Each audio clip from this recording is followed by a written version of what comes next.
BNP চাচ্ছে ডিসেম্বরে নির্বাচন, জামায়াত ফেব্রুয়ারি বা এপ্রিলে। কিন্তু জাতীয় নাগরিক পার্টি বলছে আগে বিচার এবং আওয়ামী লীগ নিষিদ্ধ। নির্বাচন নিয়ে দলগুলোর এই যখন ব্যস্ততা, তখন সাধারণ মানুষের প্রশ্ন, তাহলে নির্বাচন কবে? যদিও অন্তর্বর্তী সরকার ডিসেম্বর কিংবা ২৬ জুনের মধ্যে নির্বাচন বাস্তবায়নের কথায় এখনও অনড়। আজ আমরা আলোচনা করব এসব নিয়েই। সঙ্গে আছি নাজমুস সাকিব। আজকে আমরা দেখে আসবো ভোটের মাঠে কে কি বলেছে। শুরুতেই দেখে আসবো বেশ কিছু দল কিন্তু কথা বলেছে। তাদের মধ্যে দেখা যাচ্ছে যে জামায়াতের আমির ডক্টর শফিকুর রহমান, তিনি তাদের একটি আমিরদের সমাবেশে জেলা কিংবা মহানগর, সেখানে বলেছেন ফেব্রুয়ারি অথবা এপ্রিলে নির্বাচন হতে পারে এবং সেই মতামত তারা কিন্তু ব্যক্ত করেছেন। নির্বাচন স্থানীয় সরকার সংস্কার কমিশনের অধ্যাপক তোফায়েল আহমেদ, তিনি বলেছেন সংস্কার ছাড়া স্থানীয় সরকার নির্বাচন নতুন সমস্যা তৈরি করবে।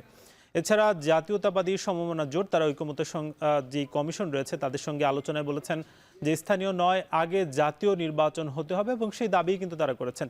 বিএনপির নেতা শামসুজ্জামান দুদু, তিনি বলছেন যে দেশে গণতান্ত্রিক ধারা বজায় রাখতে নির্বাচনের কোনো বিকল্প নেই এবং নির্বাচন কত দ্রুত দেয়া যায় সেই প্রস্তাব কিন্তু তিনি রেখেছেন।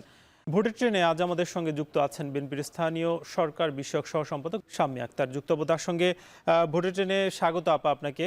আমরা শুরুতেই জানতে চাই, যেহেতু বেগম খালেদা জিয়া আগামী পরশুদিন অর্থাৎ সোমবার বলা হচ্ছে তিনি দেশে ফিরবেন, সেক্ষেত্রে আপনাদের এই যে ৪ মাস পরে তিনি দেশে আসলে ফিরছেন, সেটা নিয়ে প্রস্তুতি আপনাদের কতটা? যেহেতু দেশনেত্রী দীর্ঘদিন পরে দেশের মাটিতে পা রাখবেন, আমরা স্বভাবত কারণেই দলের নেতাকর্মীরা সকলেই আমরা উৎফুল্ল আছি এবং দলীয় নির্দেশনা মোতাবেক আমাদের সকল নেতাকর্মীরা সেই অনুযায়ী প্রস্তুতি নিয়েছেন তাকে বরণ করবার জন্য, তাকে দেশের মাটিতে স্বাগত জানানোর জন্য। আমরা সেইভাবে আমরা প্রস্তুত হয়ে রয়েছি।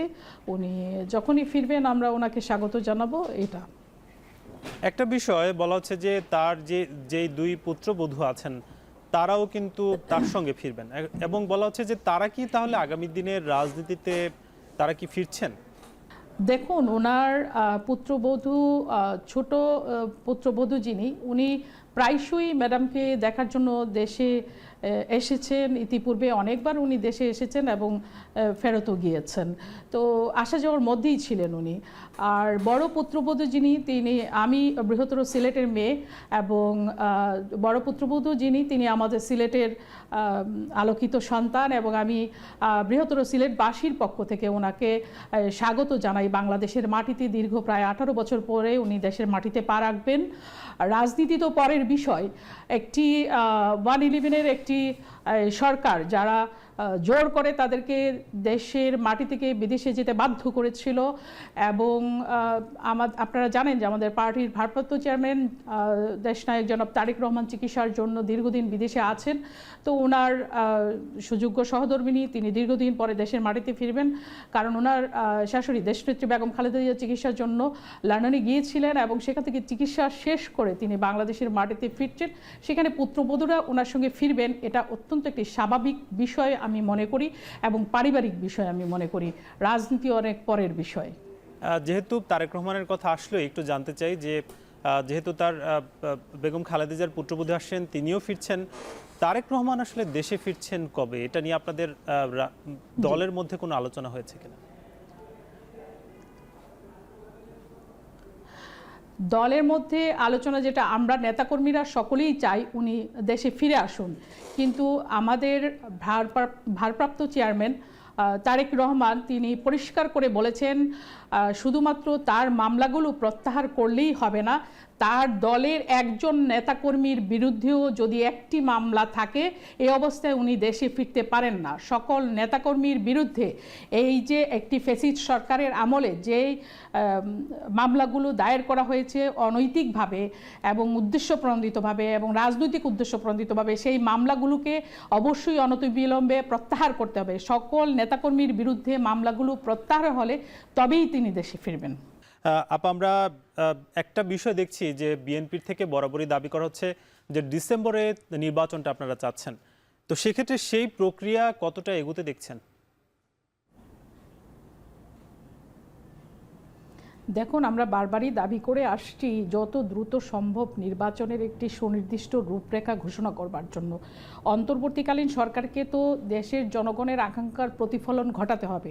যেমনটি আপনারা জানেন যে গত 3টি নির্বাচন দেশের মানুষ ভোট দিতে পারেনি, এবং দীর্ঘদিন ভোট না দিতে পারার জন্য দেশের মানুষ কিন্তু লড়াই সংগ্রাম করেই আসছিল প্রায় 15 বছর ধরে। ভোট দিতে পারছিল না মানুষ, সেই জন্য মানুষ সংগ্রাম করেছে, লড়াই করেছে। এখন এই ফ্যাসিস্ট সরকার পালিয়ে যাওয়ার পরবর্তী সময় অন্তর্বর্তীকালীন যে সরকারটি দায়িত্ব নিয়েছে তাদেরকে তো জাতির সামনে একটি সুনির্দিষ্ট রূপরেখা ঘোষণা করতে হবে।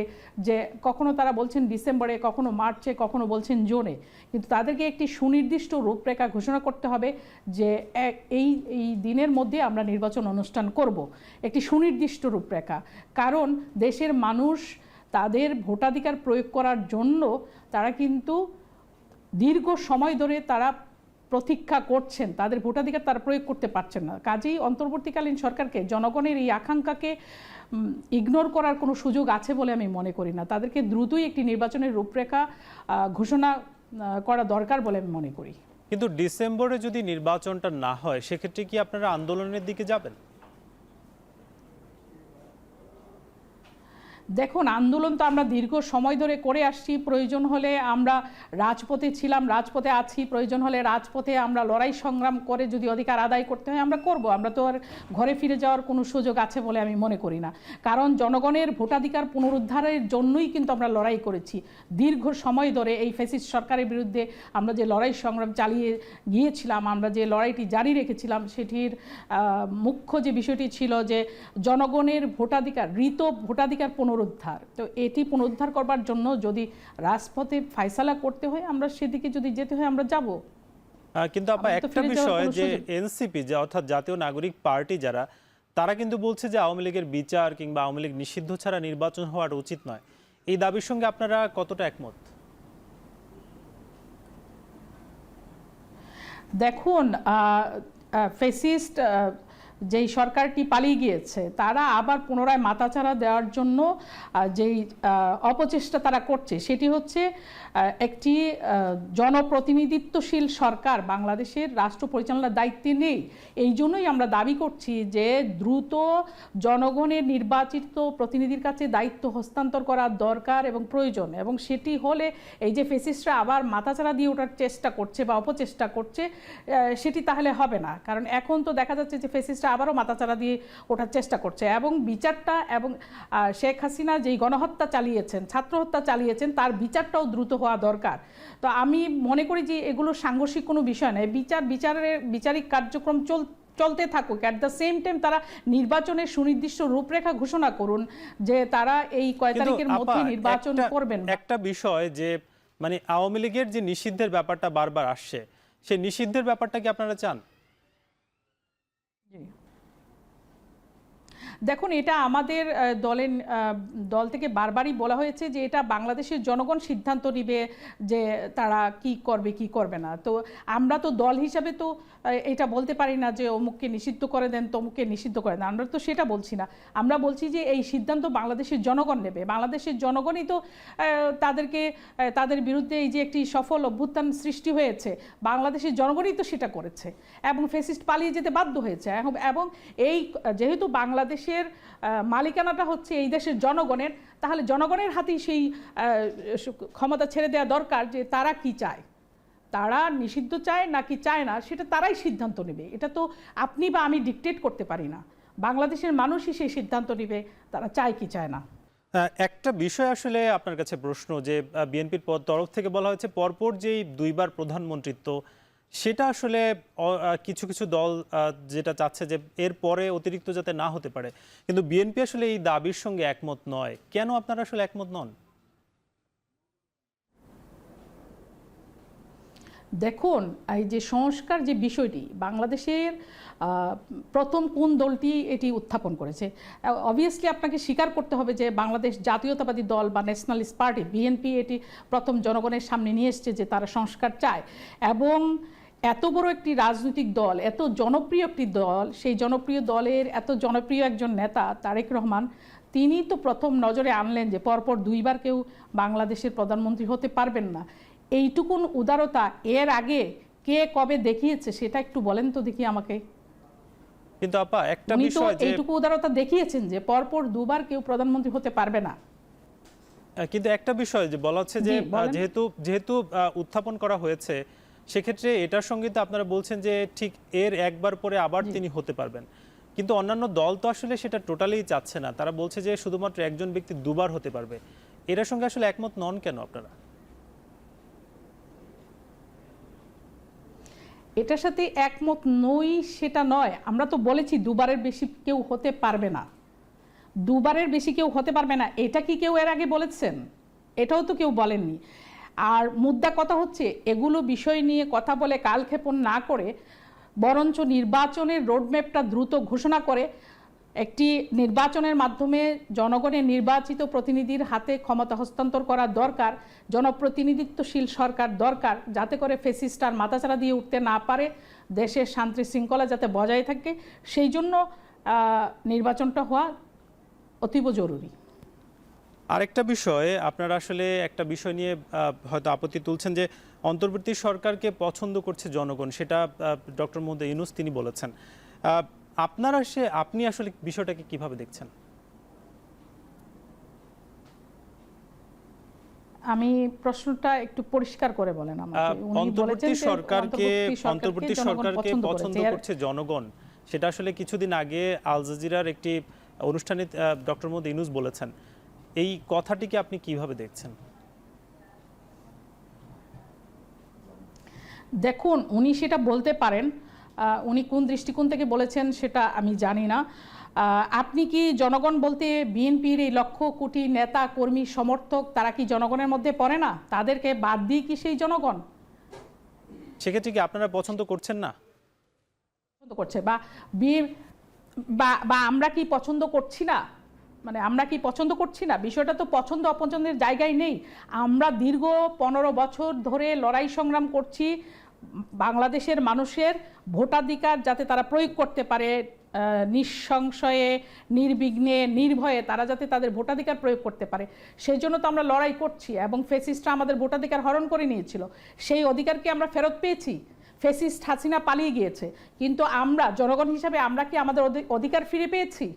আমরা তো একটি অনির্বাচিত সরকারের হাতে দীর্ঘদিন দেশ পরিচালনা হোক, সেই জন্য তো লড়াই সংগ্রাম দীর্ঘ বছর ধরে করিনি। আপা, এই যে অনির্বাচিত শব্দটা, সেটা নিয়ে আসলে যারা এই যে জাতীয় নাগরিক পার্টি কিংবা অন্যান্য দলগুলো বলছে যে আসলে অনির্বাচিত সরকার শব্দটা না বলে যদি তাদেরকে বিপ্লবী সরকার বলা হয়, সেটা তো আসলে ভুল নয়। তাহলে বিএনপির তরফ থেকে বারবার তাদেরকে কেন অনির্বাচিত সরকার বলা হচ্ছে?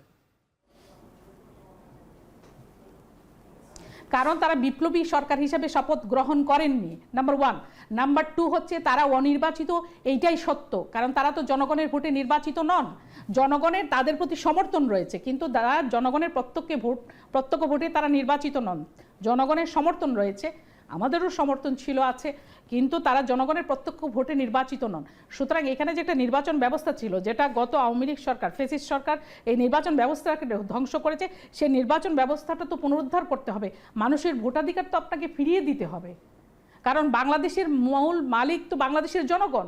তাদেরকে আন্ডারমাইন করার কোনো সুযোগ তো আপনার নেই। ঠিক আছে, সংবিধান জনগণকে সেই ক্ষমতা দিয়েছে, জনগণ দেশের মালিক। ট্রেনে আমরা শুরুতেই কথা বলতে চাই ময়মনসিংহ 9 আসন নিয়ে, যেটা 154তম সংসদীয় আসন, এবং এই সীমানা নান্দাইল উপজেলা নিয়ে কিন্তু এই ময়মনসিংহ 9 আসন গঠিত, যেখানে মোট ভোটার আছেন 3,57,519 জন। পুরুষ ভোটার আছেন 1,83,540 এবং নারী ভোটার কিছুটা কম 1,73,972 জন, এবং তৃতীয় লিঙ্গের ভোটার আছেন মাত্র 7 জন। এবং এই আসনটিতে সব মিলে প্রায় কিন্তু জিতেছে আওয়ামী লীগ 7 বার এবং বিএনপি 4 বার, এবং স্বতন্ত্র প্রার্থী যিনি ছিলেন একবার কিন্তু এখানে জয়লাভের দেখা গেছে। আজকে আমরা কথা বলছিলাম, যিনি বিএনপির স্থানীয় সরকার বিষয়ক সহ সম্পাদক শাম্মী আক্তার আমাদের সঙ্গে যুক্ত ছিলেন, জানাচ্ছিলেন যে আগামী দিনে যে রাজনীতি কিংবা মানুষের যে অধিকার, সেটা হয়তো একটি রাজনৈতিক সরকারের হাত ধরেই সুষ্ঠুভাবে আসা সম্ভব এই বাংলাদেশ, এবং তার জন্য একটি অবিলম্বে একটি সুষ্ঠু নির্বাচন কিন্তু তারা দাবি করছেন। যদিও বলছেন যে ডিসেম্বরের মধ্যে আসলে বিএনপির তরফ থেকে বারবার বলা হচ্ছে আগামীর যে সংসদীয় নির্বাচন সেটা বাস্তবায়নের জন্য। আজকের মতো ভোটের ট্রেন শেষ করব। আগামীকাল নতুন কোনো বিষয়ে আলোচনা হবে। শুভরাত্রি।